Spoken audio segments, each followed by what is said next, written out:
Lorsque vous travaillez sur Photoshop CS6, vous allez être amené à changer de couleur assez régulièrement.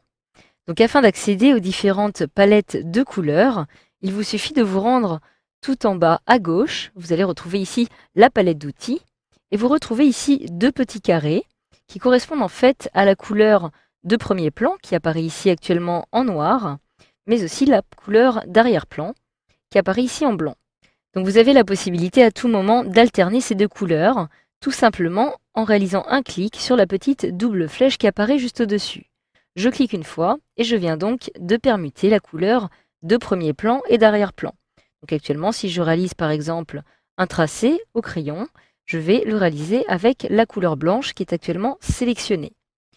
Donc je peux revenir à l'étape précédente en permutant à nouveau en cliquant sur la double flèche comme ceci. Et si vous souhaitez maintenant modifier la couleur de premier plan, il vous suffit tout simplement de réaliser un double clic sur le carré. Je réalise alors un double clic dessus, sur ma couleur de premier plan, et j'ai automatiquement cette petite fenêtre qui apparaît, qui représente la palette de couleurs.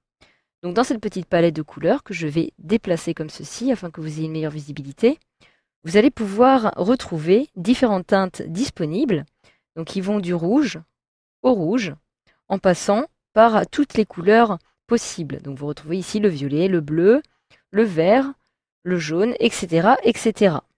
Alors à droite, vous avez ici deux petits carrés. Vous avez un carré nouveau et en dessous un carré actif. Donc actuellement, comme vous pouvez le voir, les deux carrés sont de couleur noire. Mais si par exemple, je clique maintenant ici sur cette couleur rouge, j'ai le carré nouveau qui vient donc d'être modifié et qui m'affiche la couleur que je suis en train de sélectionner. Alors en dessous, je retrouve ici la couleur noire. Il s'agit de la couleur actuelle que je souhaite justement remplacer dans ma couleur de premier plan.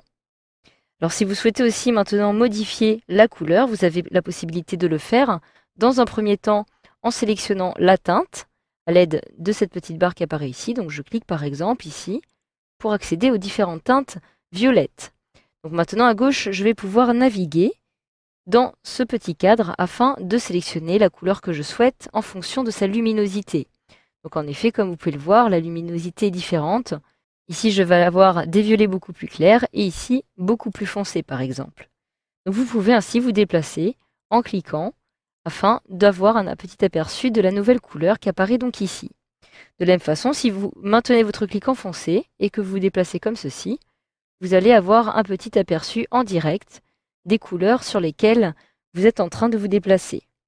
Alors vous avez ici, en dessous, différentes catégories qui vont vous permettre justement d'avoir une précision dans votre recherche de couleurs à partir de différents modes. Vous retrouvez ici le mode TSL, le mode RVB, le mode Lab et le mode CMJN. Donc ces différents modes ont différentes significations et vont pouvoir justement être utilisés. Donc le mode TSL est en fait le mode teinte, saturation, luminosité. Donc ces différents modes apparaissent ici en pourcentage. En dessous, vous retrouvez maintenant le mode RVB, qui signifie lui rouge, vert, bleu. Et donc dans chacune de ces petites zones de saisie, vous allez pouvoir maintenant modifier chacune des valeurs avec une valeur comprise entre 0 et 255 en ce qui concerne ici les couleurs RVB. Donc admettons par exemple que je souhaite retrouver une couleur avec par exemple une forte dominante de rouge. Donc je vais saisir directement dans ce champ 240, donc comme cela va jusqu'à 255, cela est pas trop mal. En dessous, en ce qui concerne le vert, je souhaiterais avoir une faible valeur, donc je vais saisir par exemple 0. Et je souhaite avoir une valeur moyenne concernant le bleu. Je saisis alors par exemple 100. Donc automatiquement, j'accède à ce type de couleur. Je vais pouvoir retrouver ici. Comme vous pouvez le voir, il y a un petit cercle. Mon petit cercle s'est déplacé, je le retrouve en effet ici. Il s'agit donc en fait de la couleur que je viens de sélectionner après avoir saisi ces différentes valeurs dans les différents champs qui apparaissent ici. Donc voilà, une fois que j'ai ma couleur, je peux maintenant cliquer sur OK pour valider. Et automatiquement, ma couleur noire de premier plan a été remplacée par ma nouvelle couleur. Donc je peux à tout moment décider maintenant de définir la couleur d'arrière-plan en réalisant un double clic sur celle-ci.